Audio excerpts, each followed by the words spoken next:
भाई सुरेश कश्यप जी, भारतीय जनता पार्टी के हिमाचल प्रदेश के हमारे सहप्रभारी आदरणीय श्री संजय टंडन जी, माननीय मंत्री श्रीमती सरवीन चौधरी जी, राकेश खानिया जी, माननीय सांसद लोकसभा किशन कपूर जी, राज्यसभा सांसद इंदु गोस्वामी जी, भारतीय जनता पार्टी के हमारे प्रदेश के महामंत्री संगठन श्री पवन राणा जी, और यहाँ नगरोटा के हमारे बहुत ही जुझारू और लोकप्रिय विधायक अरुण कुमार कुक्का जी, पार्टी के हमारे प्रदेश के महामंत्री राकेश जम्वाल जी, त्रिलोक जम्वाल जी, त्रिलोक कपूर जी, सभी सामान्य विधायकगण, पार्टी के सभी पदाधिकारी, यहाँ उपस्थित भाइयों बहनों और पत्रकार मित्रों, एक बार फिर से मैं भारतीय जनता पार्टी के राष्ट्रीय अध्यक्ष आदरणीय श्री जगत प्रकाश नड्डा जी का देवभूमि हिमाचल प्रदेश में अभिनंदन करता हूं, स्वागत करता हूं। यह हमारा सौभाग्य है। हिमाचल छोटा प्रदेश, लेकिन काम में छोटा नहीं। छोटा प्रदेश देश की नहीं, दुनिया की सबसे बड़ी पार्टी की का नेतृत्व कर रहे हैं, उस पार्टी के अध्यक्ष के नाते काम कर रहे हैं।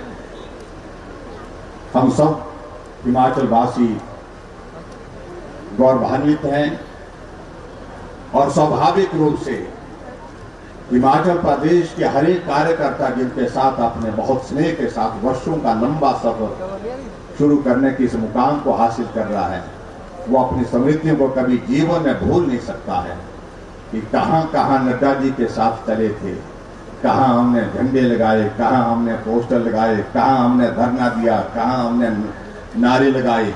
इन तमाम स्मृतियों को इस ऐतिहासिक ऐसे कार्यक्रमों में जब आप मंच पर उपस्थित होते हैं तो मस्तिष्क में वो सारा ताना बाना चलता है।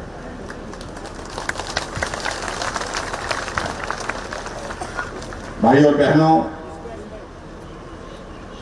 आप सबके सहयोग से हिमाचल प्रदेश में भारतीय जनता पार्टी की सरकार बनी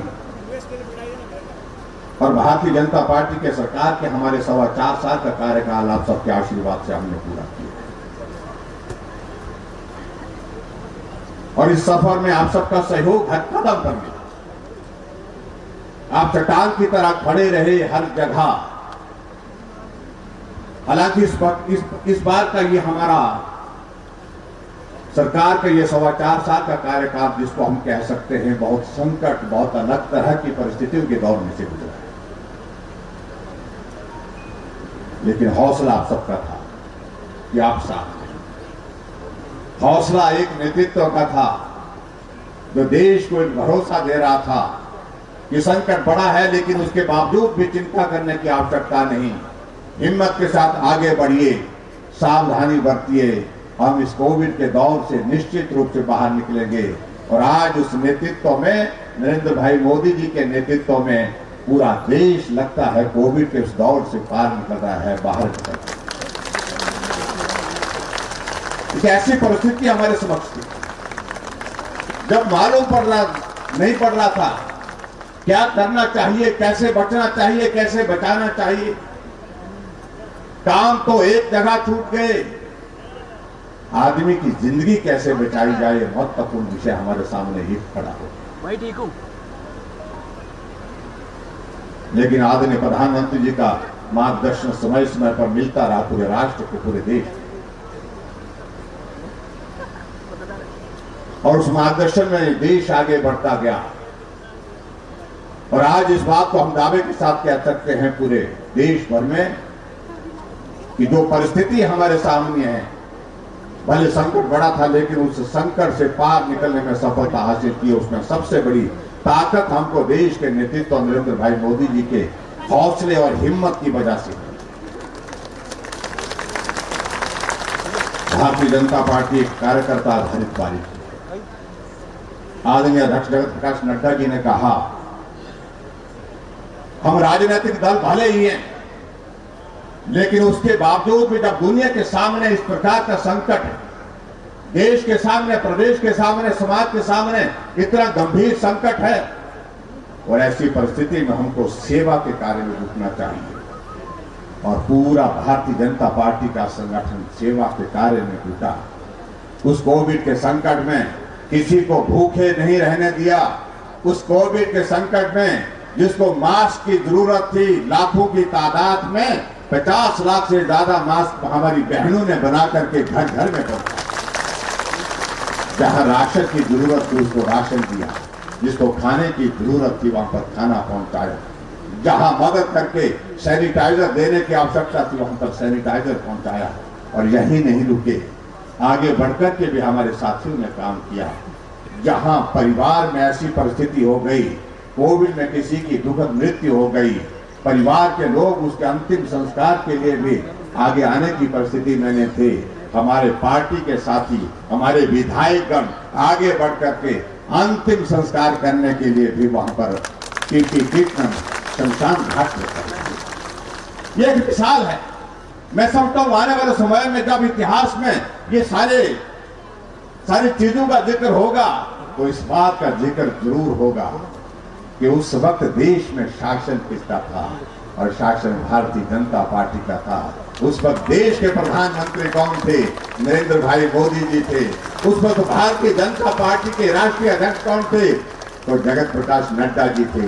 इन सब के मार्गदर्शन में सेवा में तो राजनीतिक दल लगा तो सिर्फ एक दल लगा, वो भारतीय जनता पार्टी। बाकी लोग तो राजनीति करते थे, हर जगह राजनीति करते, हर बात पर राजनीति करते थे। इससे दुर्भाग्य कोई और हो नहीं सकता है।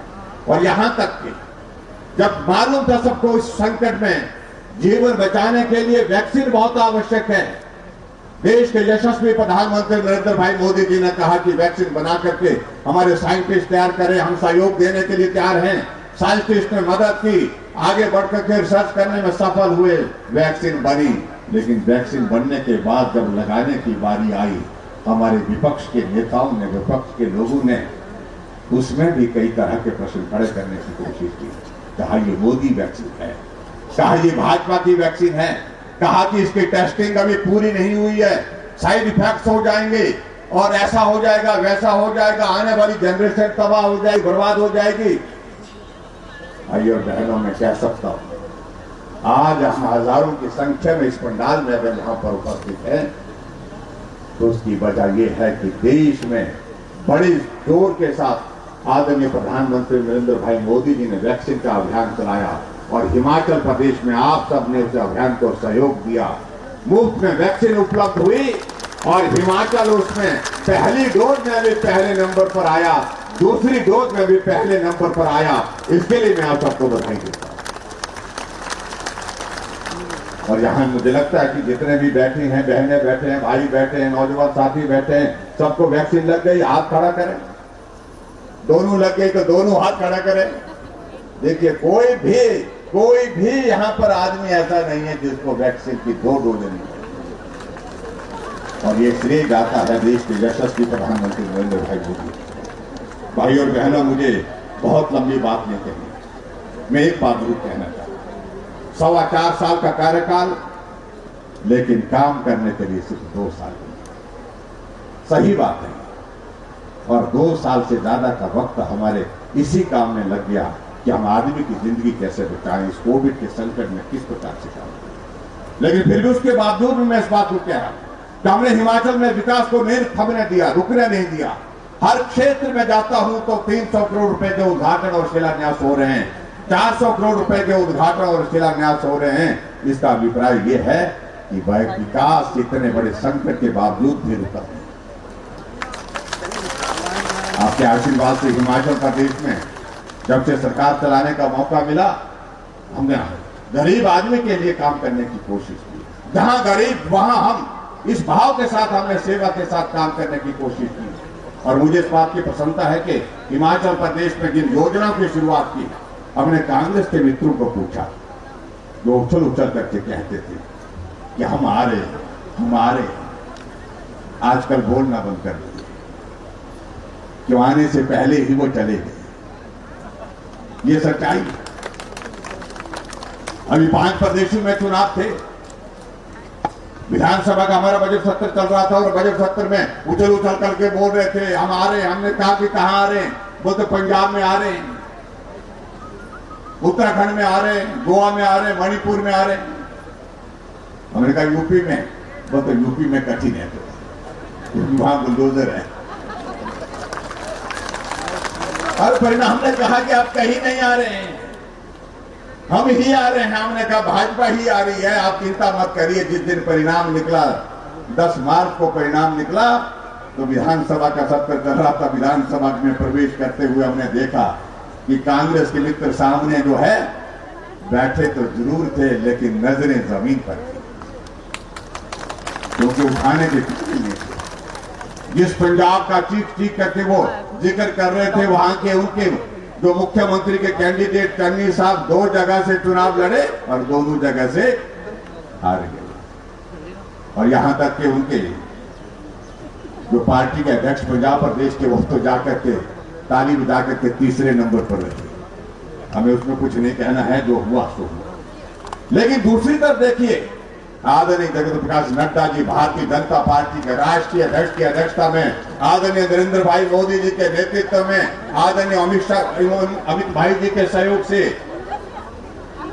जहां 4 राज्यों में भारतीय जनता पार्टी की सरकार थी, वहां फिर से भारतीय जनता पार्टी की सरकार बनी। उत्तर में योगी जी वापिस आए, उत्तराखंड में धामी जी वापिस आए, गोवा में सावंत जी वापिस आए और मणिपुर में बीरेन्द्र सिंह जी वापिस आए। भाजपा थी, भाजपा ही है और भाजपा ही रहेगी, ये साबित किया।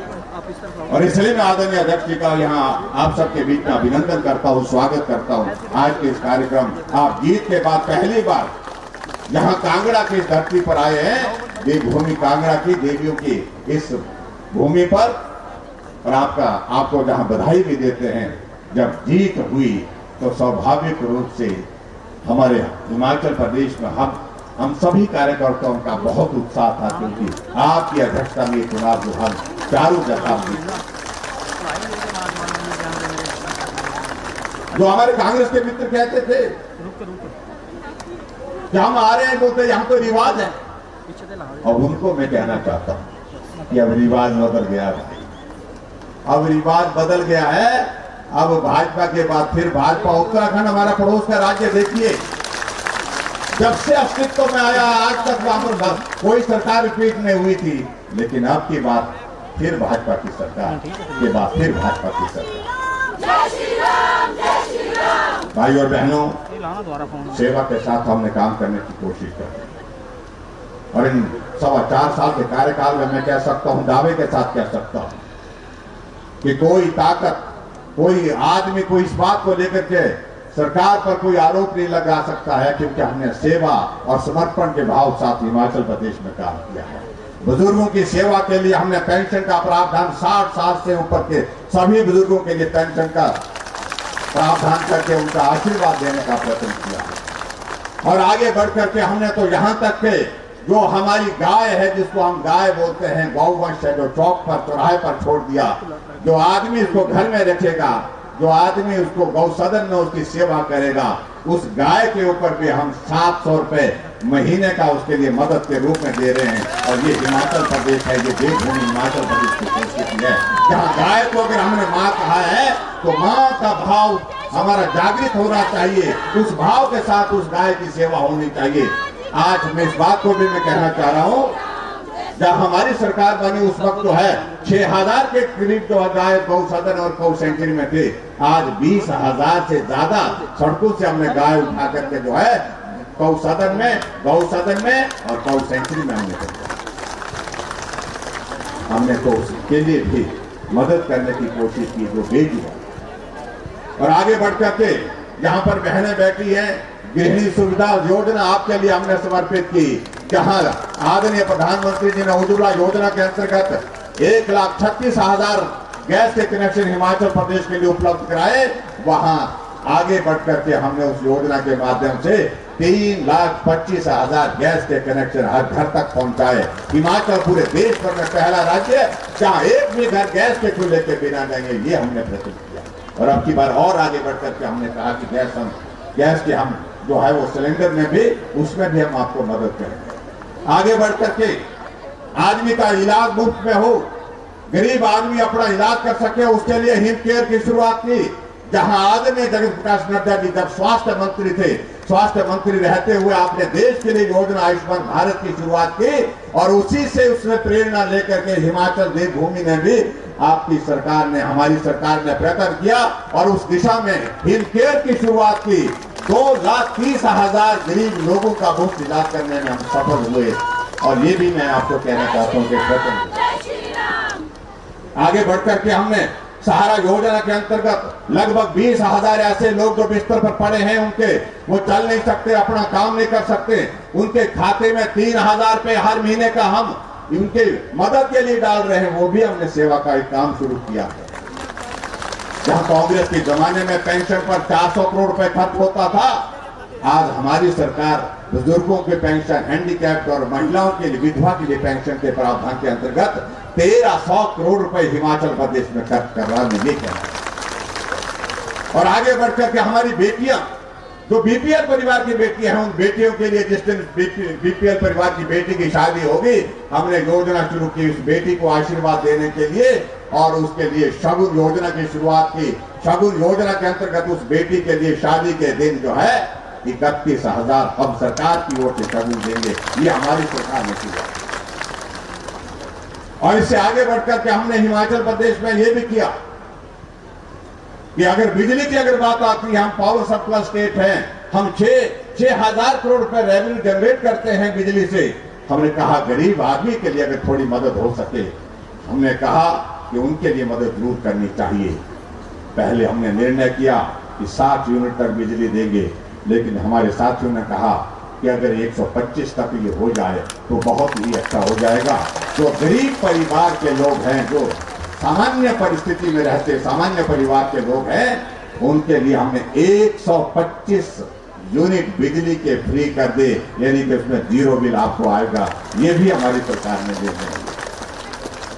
हिमाचल दिवस के अवसर पर और यहाँ पर बड़ी संख्या में हमारी बहनें बैठी हैं, जिनको हर काम में आजकल, पहले बहनें घर में होती थी, बाजार नहीं जाती थी, कम जाती थी, पुरुष ही जाते थे, लेकिन आजकल महिलाओं को, बहनों को जाना होता है, काम से जाना होता है, अपने घर के काम से, सरकारी काम से। ऐसी परिस्थिति में हमने कहा कि हिमाचल प्रदेश में बहनों की संख्या लगभग 50% है, और 50% के लिए कुछ हट करके हमको कुछ सोचना चाहिए, करना चाहिए। उनके बिना समाज की कल्पना नहीं है, उनके बिना किसी चीज की कल्पना नहीं की जा सकती है, परिवार की कल्पना नहीं की जा सकती है। हमने निर्णय किया कि हमारी बसों में जाने वाली महिलाओं से, उन बहनों से सिर्फ 50% किराया लिया जाएगा। ये हमारी सरकार है, उस सेवा के भाव के साथ। और आगे बढ़ करके ग्रामीण क्षेत्रों में हमारा पानी का बिल बहुत कम हम पैसा देते थे उसमें, और उसमें हमने एक सर्वे भी किया, और उसमें मालूम पड़ा कि बहुत सारे लोग उसमें देते नहीं, आधे लोग उसमें, लगभग ऐसी स्थिति है कि जिनसे बिल ही नहीं आता, और लगभग 30 करोड़ रुपए की इनकम थी उसकी। हमने कहा जब आधे नहीं दे रहे हैं, आधे दे रहे हैं, तो इसको नहीं रखना चाहिए, ऐसे इसको पूरा करना चाहिए। और हमने हिमाचल प्रदेश में ये तय किया कि पानी का ग्रामीण क्षेत्रों में बिल नहीं दिया जाएगा। ये भी हमने बहुत सारी बातें, बहुत बातों को लेकर हम कह सकते हैं हम, लेकिन मुझे इस बात को लेकर के प्रसन्नता है कि हिमाचल प्रदेश लगातार सेवा के साथ हमारी सरकार जो है आपके यहाँ पर जो काम करते हुए आगे बढ़ रही है। और जहाँ मुझे इस बात की प्रसन्नता है कि हिमाचल प्रदेश में पर्यटन की दृष्टि से हमने जो काम किए हैं, 207 करोड़ रुपए की आपकी धर्मशाला से मकलोडगंज जो है हमारा रोप वे, जो वर्षों से चला था, और उसके बारे में ये कहा जा रहा था कि बनेगा कि नहीं बनेगा, चलेगा कि नहीं चलेगा, हमने उसको बना करके तैयार किया और उसका उद्घाटन करके लोगों को समर्पित किया। आज वो पूरे आकर्षण का केंद्र बना हुआ। और उसी तरह से हम इस बात को भी कह सकते हैं, हमारा ज्वाला जी का, हमारा एडीबी का प्रोजेक्ट है, लगभग 14.5 करोड़ रुपए की उसमें पार्किंग की व्यवस्था, उसका इंतजाम कर रहे हैं। लगभग 5 करोड़ की लागत से आर्ट क्राफ्ट हमारा सेंटर यहाँ पर हरियाणा में, उसका निर्माण कार्य किया जा रहा है। और उसी तरह से मैं एक बात और कहना चाहता हूं, आने वाले समय में हम धर्मशाला में एक बहुत बड़ा कन्वेंशन सेंटर बनाने जा रहे हैं अंतर्राष्ट्रीय स्तर का, जिसमें 100 करोड़ रुपए से ज्यादा हम धर्मशाला में उस पर खर्च करने वाले हैं। एडीबी प्रोजेक्ट के लिए उसकी डीपीआर बन करके लगभग तैयार है, बहुत जल्दी उसका भी हम काम शुरू कर देंगे। पर्यटन की दृष्टि से हमारे यहाँ पर मंदिरों का बहुत बड़ा आकर्षण का केंद्र भी है, श्रद्धा का केंद्र भी है, और साढ़े 10 करोड़ की लागत से हमने चामुंडा मंदिर का जो जीर्णोद्धार का कार्य चल रहा है और उसको भी बहुत जल्दी हम पूरा करने वाले हैं। ये भी मैं आपके बीच में कहना चाहता हूँ। 8.5 करोड़ की लागत से हमारा धौलाधार का हमारा गार्डन, ये भी बन करके जो उसका काम चल रहा है और ये भी बहुत जल्दी बन करके तैयार होगा। इसलिए भाई और बहनों, में अगर विकास के कार्य की अगर जिक्र करूँ तो बहुत लंबी बात जाएगी, तो मैं समझता हूँ कि यहाँ हम सब लोग आज विशेष तौर से अपने पार्टी के राष्ट्रीय अध्यक्ष जगत प्रकाश नड्डा जी को सुनने के लिए आए हैं। और मैं इतनी ही बात कहना चाहता हूं, मैं आप सबके माध्यम से आदरणीय अध्यक्ष जी को भरोसा दिलाना चाहता हूं कि भाजपा है और भाजपा ही होगी आने वाले समय में। जब भी नवंबर के महीने में चुनाव होगा, जो रिवाज आपने पूरे 4 प्रदेशों में जिस प्रकार से बदल करके रख दिया, भाजपा के बाद फिर भाजपा, और ये हिमाचल प्रदेश देवभूमि में भी यही हम करके छोड़ेंगे, भाजपा के बाद फिर भाजपा की सरकार। इतनी बात कहते हुए आदरणीय अध्यक्ष का मैं अभिनंदन करते हुए अपनी बात पूरा करता हूँ। बहुत बहुत धन्यवाद। नमस्कार, जय हिंद। बहुत बहुत धन्यवाद आदरणीय मुख्यमंत्री महोदय। भारत माता की।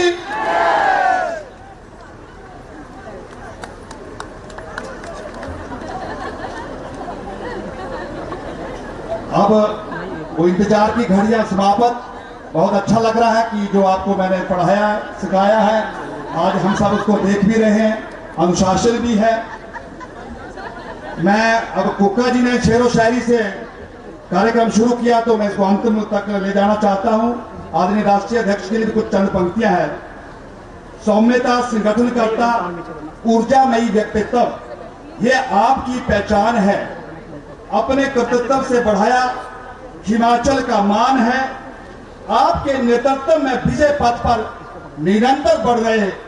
अब भ्रष्टाचारी, परिवारवादी, विपक्षी दलों का कहां अड्डा है। हमें गर्व है इस धर्म युद्ध में महारथी महापुरुष मोदी है, तो भाई सारथी के रूप में हिमाचल के हमारे अपने जगत प्रकाश नड्डा है। जगत प्रकाश नड्डा है। सौम्य व्यक्तित्व, मृदु भाषी, दक्ष रणनीतिकार और कुशल संगठनकर्ता, हिमाचल प्रदेश का गौरव, हिमाचल प्रदेश के सपूत, संसार की सबसे बड़ी राजनीतिक पार्टी के राष्ट्रीय अध्यक्ष आदरणीय जगत प्रकाश नड्डा जी से मैं निवेदन करना चाहता हूं कि आप मंच पर आए और जिला कांगड़ा के सभी भाई और बहनों को अपना आशीर्वाद दे। आदरणीय श्री जगत प्रकाश नड्डा जी।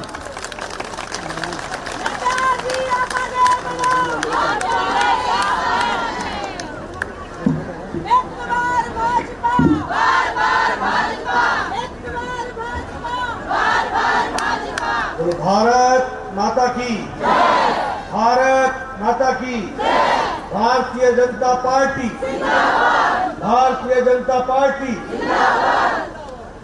आज के इस सभा में मेरे साथ उपस्थित हिमाचल प्रदेश के यशस्वी मुख्यमंत्री, कर्मशील संवेदनशील मुख्यमंत्री सम्मानीय जयराम ठाकुर जी, हमारे प्रदेश के जुझारू और कर्मशील अध्यक्ष सम्मानीय डॉक्टर सुरेश कश्यप जी, हमारे पार्टी के सह प्रभारी सम्मानीय संजय टंडन जी, हिमाचल सरकार में मंत्री बहन सरवीन चौधरी जी, हिमाचल सरकार में मंत्री श्री राकेश पठानिया जी, हमारे लोकप्रिय यहाँ के सांसद और मेरे वरिष्ठ साथी जिनके साथ मुझे लंबे समय काम करने का मौका मिला, संसद में मेरे साथी श्री कृष्ण कपूर जी, हमारी राज्यसभा में मेरे साथी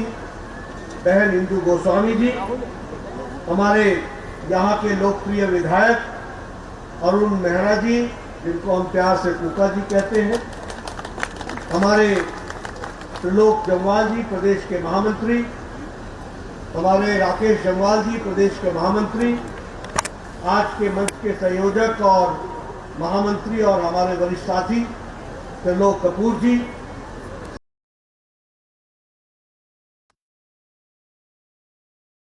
और सूत्रधार सम्मानीय पवन राणा जी संगठन के महामंत्री, सम्मानित मंच, यहाँ इतनी बड़ी संख्या में मातृशक्ति, हमारी माताएं बहनें, हमारे आदरणीय बुजुर्ग, यहाँ उपस्थित सभी मंत्रीगण, विधायकगण, सांसदगण और मेरे युवा साथी और मीडिया के, प्रिंट मीडिया और इलेक्ट्रॉनिक मीडिया के मेरे साथी, मेरा आज ये सौभाग्य है कि देवभूमि पर आने का मुझे मौका मिला और वह भी कांगड़ा की पवित्र भूमि पर आने का सौभाग्य मिला।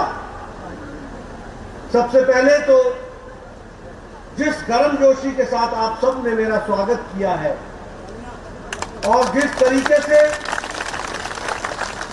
मुझे पुराने चेहरों को देखने का भी मौका मिला और पुरानी यादों को ताजा करने का भी मौका मिला, आपने जिस गर्मजोशी से मेरा स्वागत किया है, मैं आपका अभिनंदन करता हूं, स्वागत करता हूं और धन्यवाद।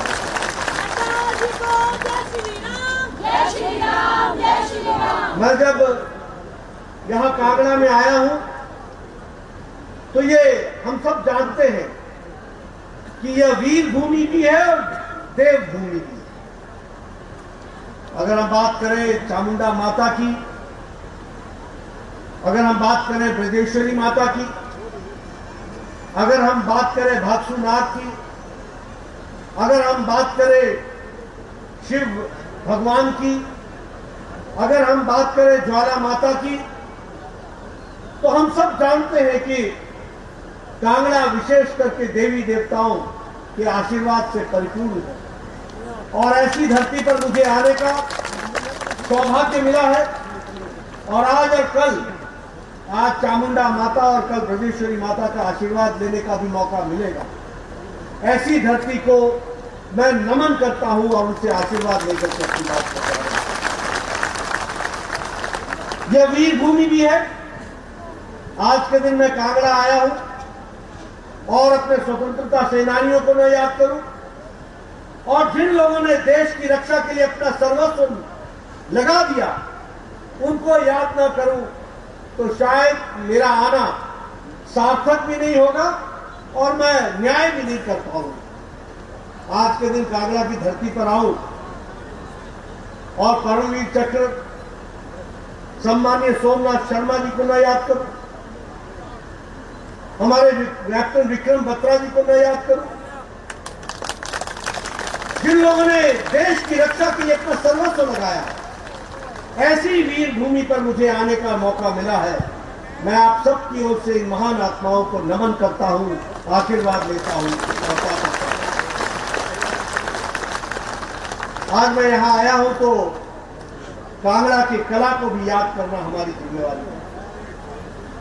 सारे देश में, सारी दुनिया में कांगड़ा पेंटिंग्स के नाम से जो जाना गया है और विशेष करके कांगड़ा कलम के नाम से जाना गया, ऐसे कला की दृष्टि से भी हमारे साथियों ने, हमारी बहनों ने जो कांगड़ा का स्थान देश और दुनिया में बनाया है, वह भी आदर के पात्र भी है और साथ ही साथ वह भी पूरी शिद्दत के साथ कांगड़ा के नाम को आगे बढ़ा रही है।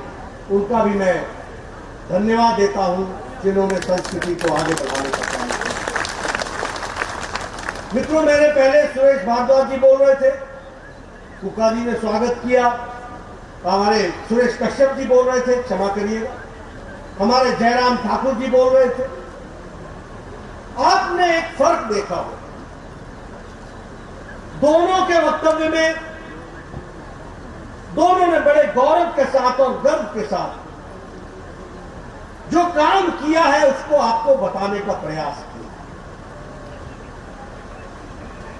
मित्रों, ये राजनीति की संस्कृति का मोदी जी के नेतृत्व में बदलाव है।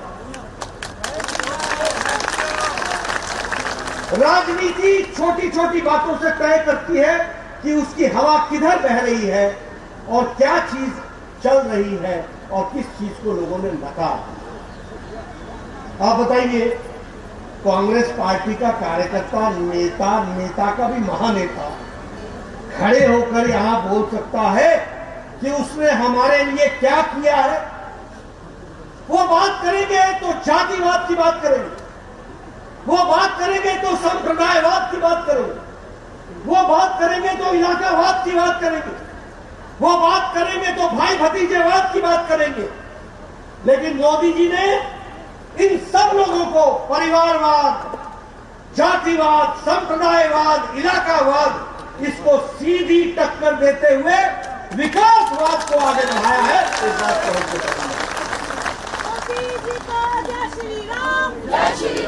यह है राजनीति का अंतर, यह है राजनीति का फर्क।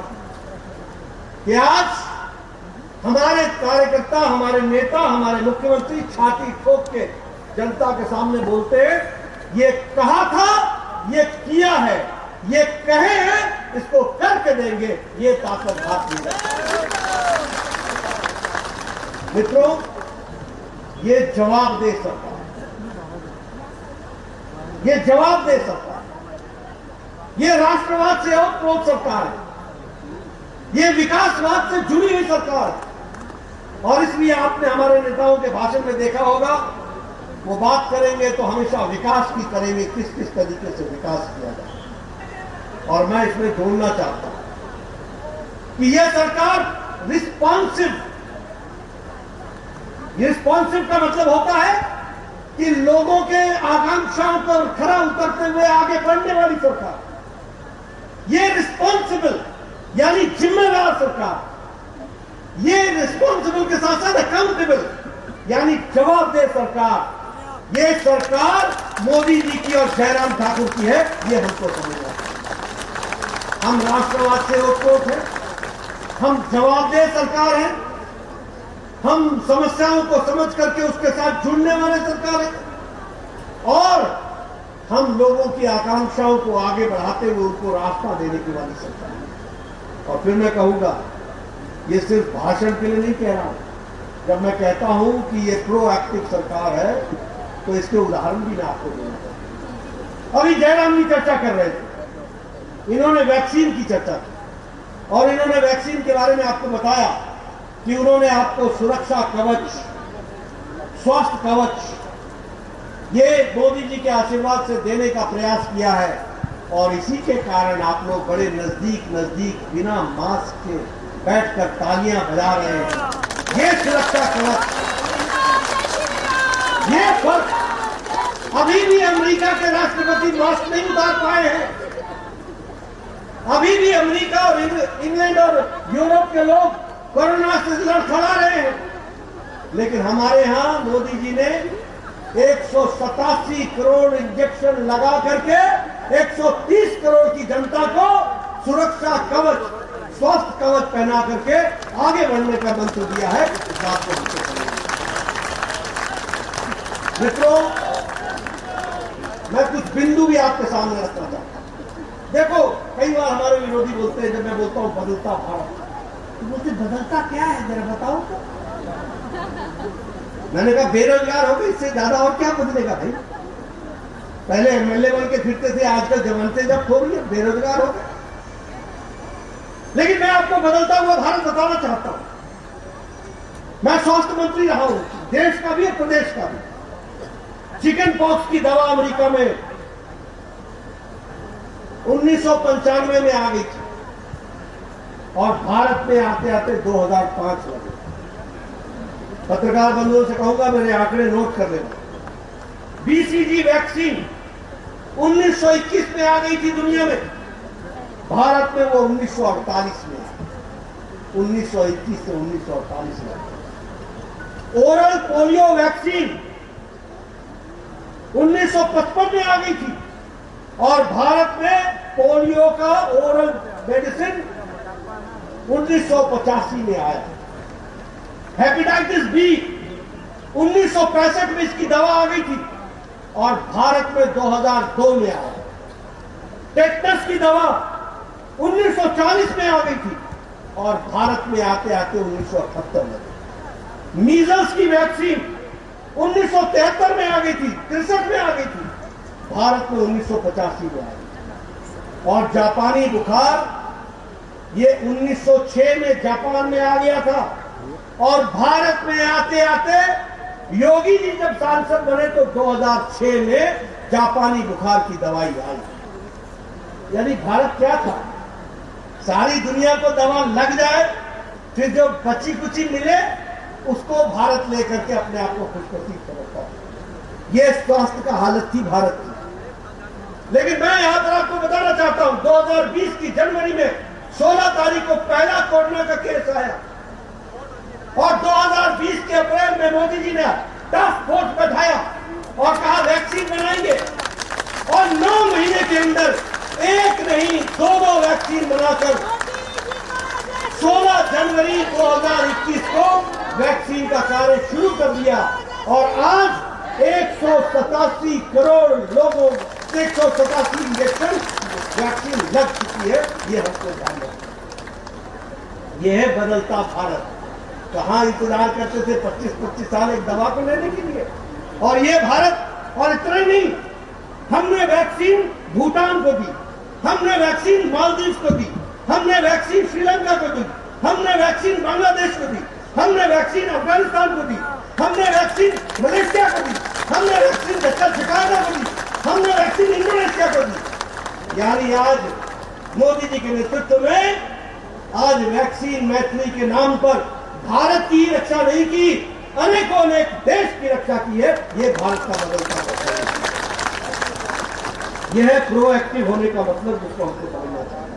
और मुझे खुशी है, मैं यहाँ जयराम ठाकुर जी को बधाई देना चाहता हूँ। पूर्व में स्वास्थ्य मंत्री रहा हूँ, मुझे मालूम है हिमाचल प्रदेश में वैक्सीन में पहली डोज में नंबर 1 पर रहा है तो हिमाचल प्रदेश रहा। मैंने सोचा गलती से हो गया हो, लेकिन आपको जानकर खुशी होगी कि डबल डोज में, दूसरी डोज में भी हिमाचल नंबर 1 पर रहा। और मैं जयराम जी के ठाकुर जी के माध्यम से हिमाचल के डॉक्टरों को और हेल्थ वर्कर्स को सलाम करना चाहता हूं, उनको बधाई देना चाहता हूं। और मैं यहां बताना चाहता हूं, हिमाचल को जानता हूं, वैक्सीन का मतलब वैक्सीन नहीं होती।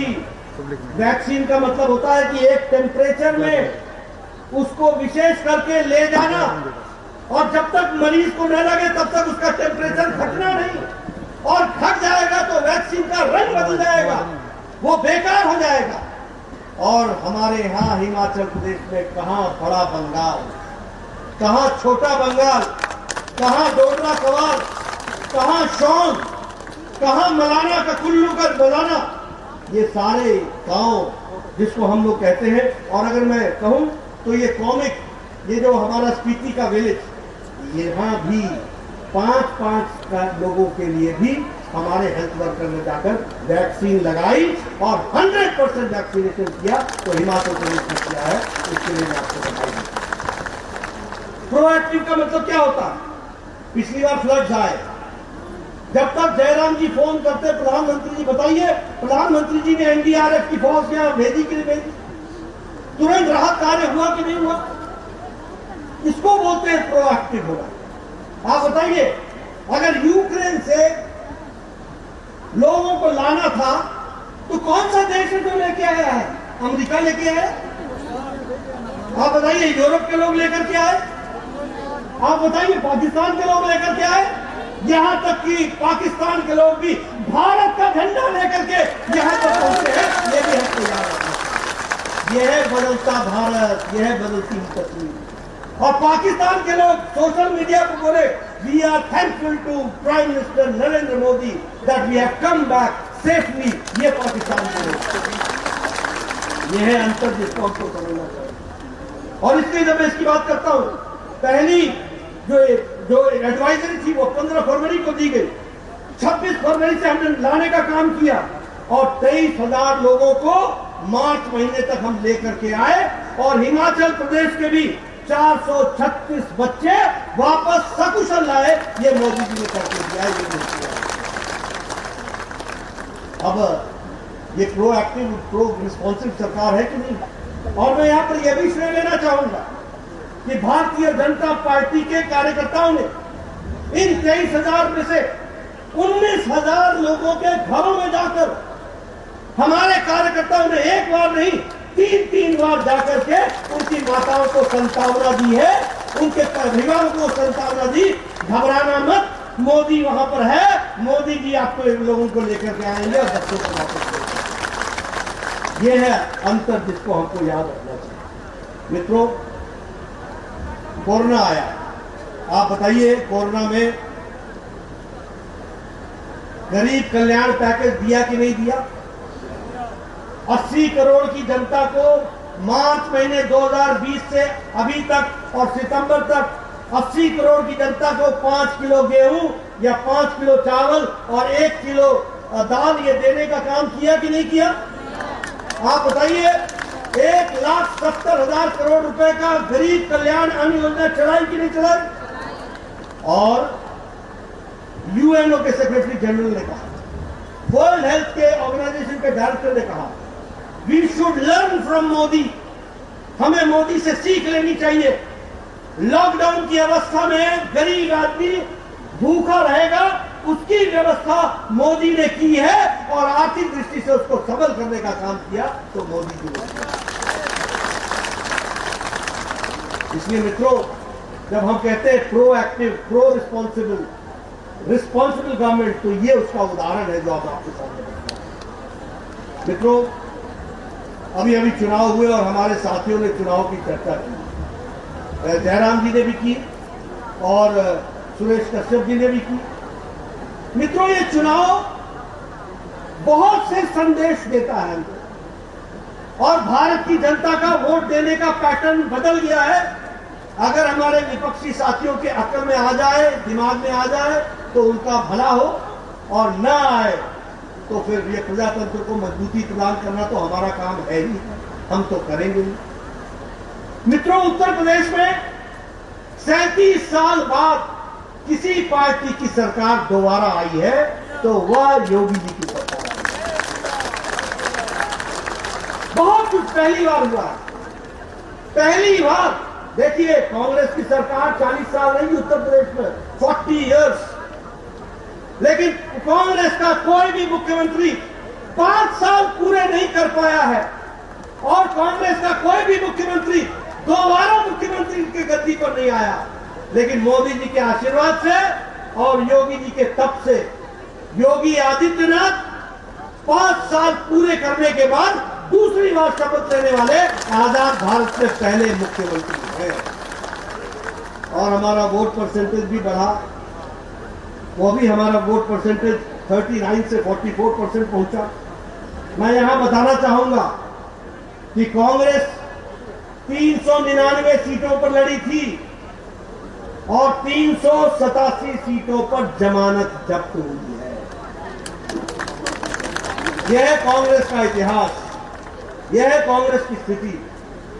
और ये जो आम आदमी पार्टी है, ये लड़ी थी 377 सीटों पर और 377 सीट पर ही जमानत जब्त।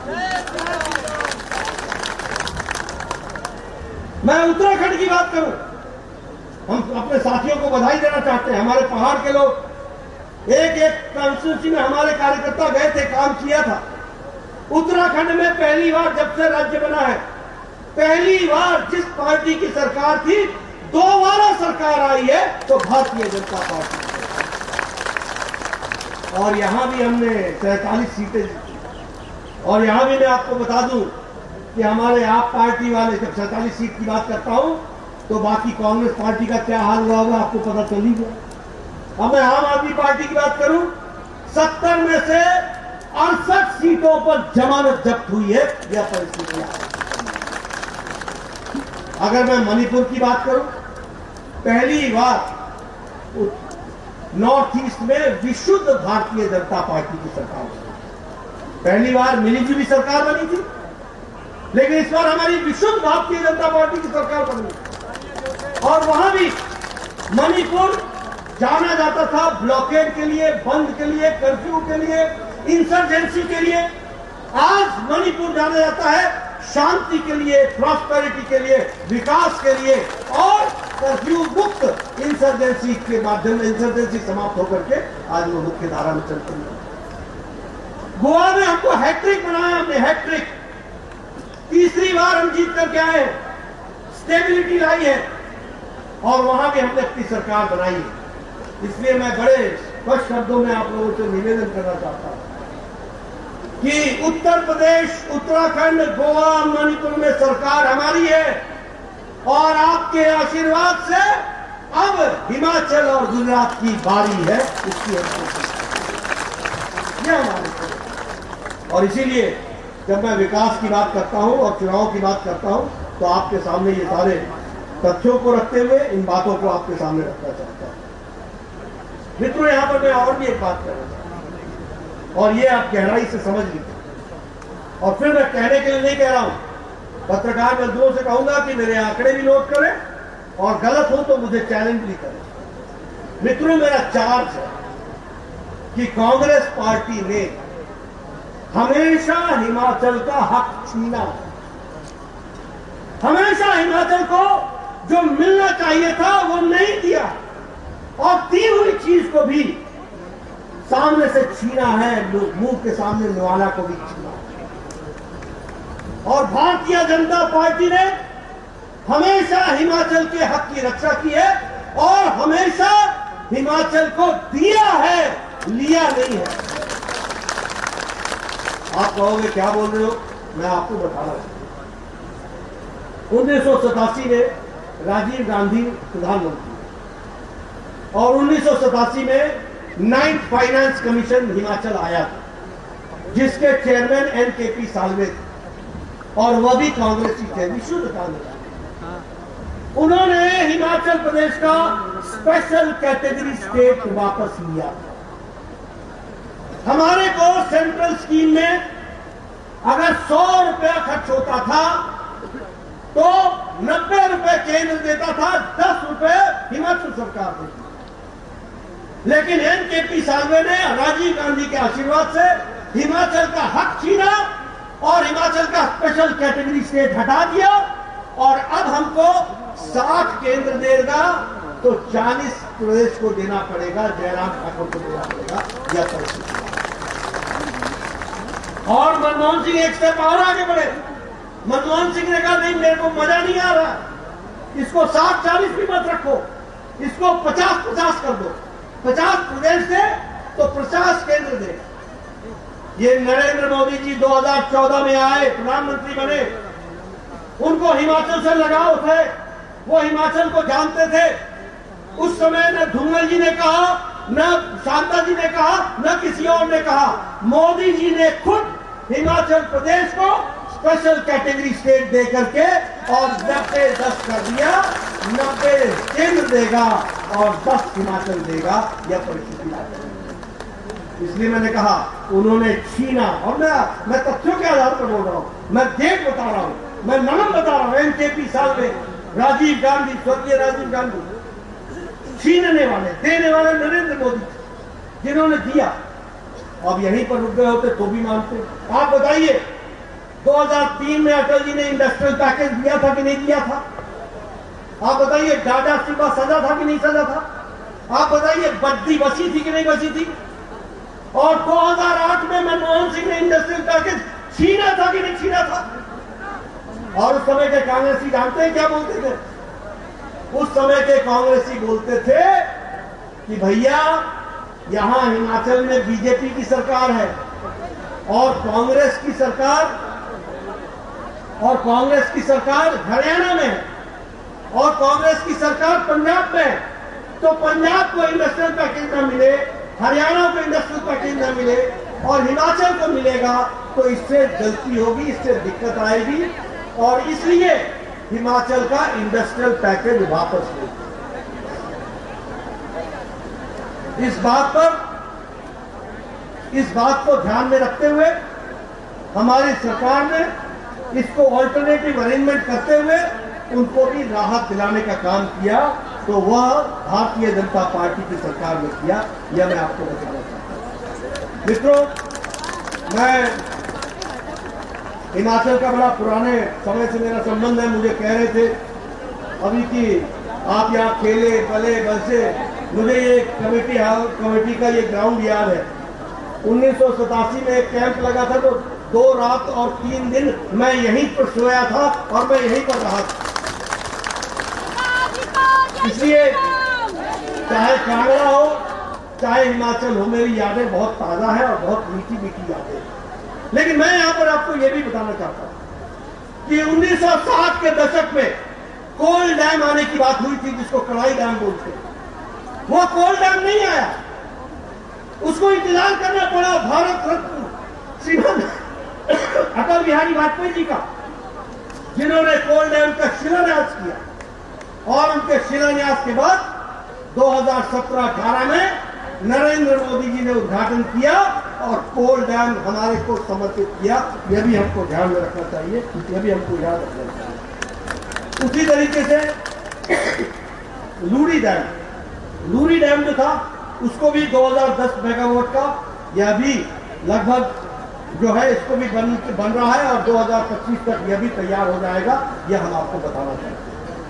अगर हम बात करें अटल टनल की, तो 2002 में अटल टनल का शिलान्यास अटल बिहारी वाजपेयी जी ने किया था 2002 में। और मैं पत्रकार बंधुओं से जानना चाहूंगा कि सोनिया गांधी आई, 10 साल राज किया, मनमोहन सिंह की सरकार में नहीं, कोई काम नहीं हुआ। अटल जी मनाली आए थे और अटल जी ने मेरे सामने और धूमल जी के सामने कहा था, मेरे अटल टनल का क्या हो रहा है? मैंने कहा काम रुक गया है।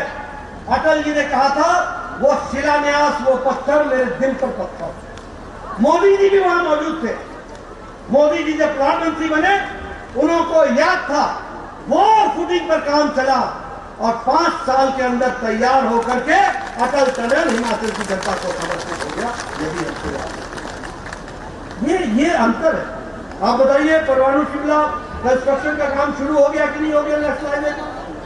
आप बताइए, धर्मशाला शिमला के काम के लिए प्रोजेक्ट रिपोर्ट तैयार है कि नहीं है? कीरतपुर मंडी मनाली की रोड बन करके तैयार हो रही है कि नहीं हो रही है? ये सारे विकास के काम हमारे ही टाइम में। Indian institute of management Sirmaur में ये भी लगभग 392 करोड़ यानी 400 करोड़ की लागत से यह भी 2023 तक तैयार हो जाने की उम्मीद है। इसकी भी तैयारी चल रही है। All India institute of medical sciences, AIIMS, कभी सोचा था कि हिमाचल में एम्स आएगा, all India institute of medical sciences आएगा? 70 लाख की जनसंख्या, उत्तर प्रदेश की 24 करोड़ की जनसंख्या, वहां 2 एम्स और 70 लाख की जनसंख्या को मोदी जी एक all India institute of medical sciences देते हैं। पूना में सैटेलाइट सेंटर, पीजीआई का सैटेलाइट सेंटर देते हैं और 5 साल के अंदर 4 मेडिकल कॉलेज। धूमल जी थे तो मंडी का मेडिकल कॉलेज आया था, और जब मोदी जी प्रधानमंत्री बने तो चंबा का मेडिकल कॉलेज, हमीरपुर का मेडिकल कॉलेज, नाहन का मेडिकल कॉलेज ये आया और ये हिमाचल की तस्वीर और तकदीर को बदल रहा है। इतना ही नहीं, 2 कैंसर सेंटर, ये सारे मेडिकल कॉलेज तब आए जब हम स्वास्थ्य मंत्री थे। ये कैंसर सेंटर 45 करोड़ का शिमला और मंडी के लिए जो बन करके तैयार हो रहा है। इसके साथ साथ 9 हमारे ट्रॉमा सेंटर, मुझे याद है पहले एक ट्रॉमा सेंटर मिल जाए तो हम अपने आप को भाग्यशाली समझते थे। आज 9 ट्रॉमा सेंटर, कहां रामपुर का खलेरी, कहां दुपलपुर खाई, कहां ऊना, कहां मंडी, कहां कुल्लू, 9 मेडिकल और अपना ट्रॉमा सेंटर। और इसके लिए भी 10 करोड़, 3 करोड़, 2 करोड़ इस तरीके से लागत से बन रहा है। ये भी हमको जानना। अभी जयराम जी ने आयुष्मान भारत की बात की। मैं आयुष्मान भारत के बारे में ज्यादा नहीं बोलूंगा, लेकिन मैं इतना जरूर बोलूंगा कि 130 करोड़ की जनसंख्या में 55 करोड़ लोगों को मोदी जी ने 5 लाख रुपए का हेल्थ कवर दिया है और सालाना दिया। और आपको जानकर खुशी होगी कि 1,25,000 हमारे परिवार यहां हिमाचल प्रदेश में। और जयराम ठाकुर यहीं पर नहीं रुके, इन्होंने मुख्यमंत्री हिम कार्ड शुरू किया और उसमें 5 लाख 40,000 परिवारों को उन्होंने जोड़ा है, ये भी हम आपको बताना चाहते हैं। और लगभग 218 करोड़ रुपए उसमें खर्च भी करते हैं। मुख्यमंत्री सहारा योजना में 18,000 लोगों को इन्होंने रजिस्टर किया है और 3,000 करोड़ रुपए उनके इलाज के लिए भी खर्च किए। मेरे आंकड़े नोट कर लेना मित्रों, ये कोई आंकड़े 500 700 करोड़ से नीचे का कोई आंकड़ा मैं नहीं बोल रहा हूं। और यही कांग्रेस का जमाना होता था और यही हम एमएलए होते थे। 20 लाख मिल जाए, 40 लाख मिल जाए तो कांग्रेसी 3-3 धाम कर लेते थे, उसी को धाम मचा देते थे, धूम मचा देते थे। आज हम करोड़ों रुपए देने की स्थिति में आए हैं, ये प्रधानमंत्री मोदी जी के कारण हुआ। यहां मैं महिला सशक्तिकरण की बात देख रहा हूं। आप बताइए, उज्ज्वला ने परिवर्तन लाया है कि नहीं लाया है? सौभाग्य ने परिवर्तन लाया है कि नहीं लाया है? उजाला ने परिवर्तन लाया है कि नहीं लाया है? प्रधानमंत्री गरीब कल्याण अन्न योजना ने परिवर्तन लाया है कि नहीं लाया है? आप बताइए, जनधन योजना ने कोरोना के समय 500-500 रुपए मोदी जी ने आपके खाते में पहुंचाने का काम किया था कि नहीं किया था? आपको जानकर के खुशी होगी, कल वर्ल्ड बैंक की रिपोर्ट आई है, भारत की 12% की आबादी गरीबी की रेखा से ऊपर उठ गई है। यह मोदी जी का कमाल है। ये है मुद्दे, ये है चीजें जिसको हमको ध्यान रखना चाहिए। बताइए, प्रधानमंत्री आवास योजना में अगर देश में 3 करोड़ 42 लाख मकान बने तो 17,473 मकान हिमाचल प्रदेश में बने और 1442 मकान कांगड़ा में बने। 1440। मैं सारी बातें आपसे आधार पर कर रहा हूं। और मकान कैसा है? अलग शौचालय, अलग रसोई घर में गैस और अलग बेडरूम, अलग ड्राइंग रूम, अलग कोर्टयार्ड। और घर का मालिक नहीं है, घर का मालिक मालकिन है। महिला सशक्तिकरण, उसकी चाबी मालिक को नहीं दी जाएगी, मालकिन को दी जाएगी। यह है महिला सशक्तिकरण, जिसको हमको याद रखना है और समझना है। जब मैं डबल इंजन की सरकार बोलता हूं तो आप बताइए, यहां पर 601 करोड़ रुपए का इन्वेस्टमेंट हुआ कि नहीं हुआ? 3,690 यूनिट्स आएंगे और लगभग 10,022 लोगों को रोजगार मिला है। मेडिकल डिवाइस पार्क भी बन रहा है, विकास की नई कहानी लिखी जा रही है। मैं आपके सामने स्मार्ट सिटी की बात करूंगा, शिमला और धर्मशाला। पत्रकार खास करके मेरी बात को नोट करें। यह स्मार्ट सिटी में तय हुआ कि 500 करोड़ शिमला और धर्मशाला के लिए अपर लिमिट है और ये 50-50 है, यानी 250 करोड़ अगर भारत सरकार देगी तो 250 करोड़ हिमाचल प्रदेश के जयराम ठाकुर जी। ठीक है, दोनों ने। लेकिन जयराम ठाकुर जी हरदीप पुरी जी से मिलने गए, केंद्रीय आवास मंत्री से, और उन्होंने कहा कि हिमाचल के लिए हम स्पेशल काम करते हैं कि आप 500 में से 50 करोड़ आप दो, 490 करोड़ 450 करोड़ हम देंगे, 90-10 में कर लो, 50-50 हटा। ये धर्मशाला के लिए भी और ये अपने शिमला के लिए। ये है डबल इंजन, इसको समझो, जिसमें चाबी ठीक से लगती है, आपका ईंधन कम लगता है, स्पीड ज्यादा पकड़ती है। ये आपको समझना चाहिए। फ्यूल एफिशिएंट सरकार, डबल इंजन की सरकार। बताओ, 50 करोड़ लगे 500 में से, अरे तो 250 लग रहे थे, तो सिर्फ 50 करोड़ आपसे लिया और फायदा आपको पूरा 450 करोड़ का दे दिया। धर्मशाला में भी और यहाँ अभी हमारे जयराम जी बात कर रहे थे, चामुंडा का रिस्टोरेशन हो रहा है, ब्रजेश्वरी माता का तो रेनोवेशन चल रहा है, पार्किंग, कोई बाईपास पर पार्किंग बन रही है। शिमला में 700 गाड़ियों के लिए पार्किंग एक जगह पर बन रही है, शिमला में 400 गाड़ियों की पार्किंग एक जगह पर बन रही है।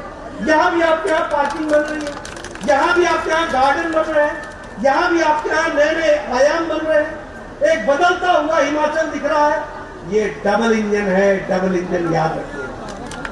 अगर ऊपर कमल खिलाते हो और नीचे भी कमल खिलाते हो तो सारा बागवान कमल से भर जाता है, सारा तालाब कमल से भर जाता है। इसलिए मित्रों, मैं बहुत से आंकड़े आपके सामने रख सकता हूँ, लेकिन मैं आपका ज्यादा समय नहीं लूंगा। आप सब लोग बड़े सुबह के आए हैं, नारे भी आपने बहुत लगाए हैं, मुझे समय भी दिख रहा है। ये भोजन के समय भाषण देना ये देने वाले के लिए भी कष्टकारी है और सुनने वाले के लिए तो और भी कष्टकारी है। और फिर भी आपने मुझे सुना है, इसके लिए आपको बहुत बहुत धन्यवाद। आप सब लोग नए प्रोजेक्ट को लेकर के चल रहे हैं, उसको उसकी बात मैंने आपके सामने कही है। मैं एक ही बात आपके सामने कहना चाहता हूँ कि राजनीति के नियम और राजनीति की संस्कृति बदल चुकी है, और राजनीति की संस्कृति में हमें ये याद रखना पड़ेगा। उत्तर प्रदेश का चुनाव लड़ा हम लोग, आप बताइए, सारे बोलते थे, मेरे को फोन करते थे, नड्डा जी क्या होया करता, क्या हो रहा मारना कुछ नहीं होना, ठीक ठाक होना। बोले तो आप कैसे बोल रहे हो? मैं क्या बोल रहा हूँ? ये हल्ला करने वाले लोग, आपको मालूम है ना, ये पार्टी छोड़ के गया, वो पार्टी छोड़ के गया, था कि नहीं था? हल्ला था कि नहीं था? और जब चुनाव के नतीजे आने लगे तो बोलने लगे ये तो विश्वास ही नहीं हो रहा। मित्रों, भारत की जनता जान गई है, वो परिवारवाद से ऊपर उठ चुकी है, उसने जातिवाद को धक्का दे दिया है, इलाकावाद को नमस्कार कर दी है, और वो राष्ट्रवाद और विकासवाद के साथ मोदी जी के साथ खड़ा हो गया है। तो बात आप बताइए, अब मैं जयराम ठाकुर जी की मैं एक ही उदाहरण दूंगा। आप बताइए, वैक्सीनेशन में नंबर 1 हिमाचल रहा कि नहीं रहा? दोनों रहा कि नहीं रहा? 5 साल में जयराम ठाकुर जी ने 6148 प्रधानमंत्री ग्राम सड़क योजना में 6148 किलोमीटर की सड़क बनाई। यहां अब हेल्थ कवर में कोई भी व्यक्ति बिना 5 लाख के हेल्थ कवर के नहीं है। ये बदलता हिमाचल नहीं है क्या? ये बदलता हुआ हिमाचल है कि नहीं है? बताओ, आप बताइए, मैं सच बोल रहा हूं कि नहीं बोल रहा हूं? आयुष्मान भारत में अगर 1,26,000 लोगों को हमने जोड़ा, परिवार को, तो 3 लाख इन्होंने जोड़ा, और हिमाचल प्रदेश में कोई भी आदमी हेल्थ कवर के बगैर नहीं है। ये स्थिति आ सकती है। आप बताइए, 100% इलेक्ट्रिफिकेशन हो गया कि नहीं हो गया? हर गांव में बिजली है कि नहीं है? और हर घर को बिजली है कि नहीं है? आप बताइए, हर जगह गैस का चूल्हा है कि नहीं है? पहले महिलाएं आप जाती थी सुबह 4 बजे लकड़ू काटते जाती थी कि नहीं जाती? हाँ या ना? बोली जाती थी कि नहीं जाती थी? और सवेरे ठक ठक, फिर पता नहीं किसने पेड़ करते अपने या पराए, वो भी पता नहीं चलता, झगड़े होते थे। आजकल हमारी बहनें टक से लाइटर दिलाती है, चाय पिलाती है, भोजन पिलाती है, बोलती चलो जा कमा, काम पे जाओ। ये है महिला सशक्तिकरण। आप बताइए, सब घर में इज्जत घर है कि नहीं है? शौचालय है कि नहीं है? ये महिलाओं का सशक्तिकरण है कि नहीं है? इसलिए मित्रों, याद रखो, गांव गांव जाइए, घर घर जाइए, मोदी जी का संदेश पहुंचाइए, जयराम ठाकुर जी का संदेश पहुंचाइए, लोगों को बताइए कि बदल गया देश, बदल गया हिमाचल, आगे बढ़ चला है, इसको हमको आगे बढ़ाना है, इसको हमको साथ देना है। और इसीलिए आप बताइए, ये सड़कें आजकल एकदम ठीक है कि नहीं है? है कि नहीं है? काम चल रहा है कि नहीं चल रहा? गांव गांव सड़क पहुंची है कि नहीं पहुंची? आजकल कोई बराती का वहां बारात की जगह पर रहता है क्या? कोई रहता है? सारे बराती अटेंड करते, किक मार दे, या स्कूटर स्टार्ट कर दे, या मोटरसाइकिल स्टार्ट कर दे, या गड्डी स्टार्ट कर दे, कार वापस। ये कैसे हो रहा है? ये क्यों हो रहा है? मुझे याद है, हिमाचल में हम भी जाते थे बारात में, साथ में है होल्ड ऑल भी जाता था, बिस्तरा भी जाता था, बक्सा भी जाता था। पता नहीं कौन उठाएगा, कौन रखेगा, कहाँ जाएंगे, कहाँ रहेंगे, मालूम नहीं। ऐसा लगता था जैसे दूसरी दुनिया से होके आ रहे। आजकल बारात में कोई जाता है, शाम को टाइम अगली बराती। ये अगली बराती इसलिए कि अटल बिहारी वाजपेयी ने प्रधानमंत्री ग्राम सड़क योजना खड़ी की और लाखों गांवों को हर वेदर के रोड से जोड़ा, और इसलिए उन्होंने कहा कि गांव विकसित होगा तो देश विकसित होगा। और सोनिया गांधी और मनमोहन सिंह ने इस काम को रोका, और नरेंद्र मोदी जी आए तो डबल स्पीड से फिर से चल पड़ा, इस बात पहुंच गया। इसलिए मित्रों, आपका ज्यादा समय नहीं होगा, लेकिन इतना मैं जरूर बताऊंगा कि विकास का नाम भारतीय जनता पार्टी, और विकास पुरुष की दृष्टि से काम करने वाले हमारे मोदी जी हैं, जो देश को आगे ले जा रहे हैं, और उसका साथ दे रहे हैं जयराम ठाकुर जी, जो बहुत अच्छा काम करते हुए हिमाचल भी एक नई ऊंचाई में चल रहा है। इसको हमको आगे बढ़ाना है। और मैं यहाँ ये भी कहना चाहता हूँ आप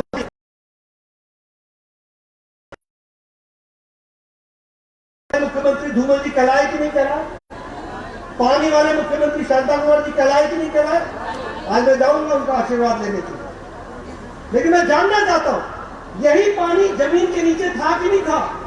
ये शांता कुमार जी का इंतजार करना पड़ा हैंडपंप लाने के लिए। ये शांता कुमार जी का इंतजार करना पड़ा कि महिलाओं के घर सबसे घैला उतारने में। मित्रों, भारतीय जनता पार्टी का गौरवपूर्ण इतिहास हिमाचल में भी है और देश में भी है। अगर कोई काम हिमाचल के लिए किया है केंद्र में, तो वो नरेंद्र मोदी, अटल बिहारी वाजपेयी जी ने किया और नरेंद्र मोदी जी ने किया। और हिमाचल में अगर किसी ने काम किया, वो शांता कुमार और प्रेम कुमार धूमल जी ने किया। ये मैं आपको बता दूं। इसलिए आने वाले समय में आपका आशीर्वाद चाहिए। घर घर जाइए, लोगों का आशीर्वाद दीजिए। और जैसा मैंने कहा, उत्तराखंड, उत्तर प्रदेश, मणिपुर, गोवा में सरकार हमारी है। अब लोगों के आशीर्वाद के साथ हिमाचल और गुजरात की बारी है, उसको आप बताइए। इन्हीं शब्दों के साथ बहुत बहुत धन्यवाद। आपने मेरी बात सुनी, बहुत बहुत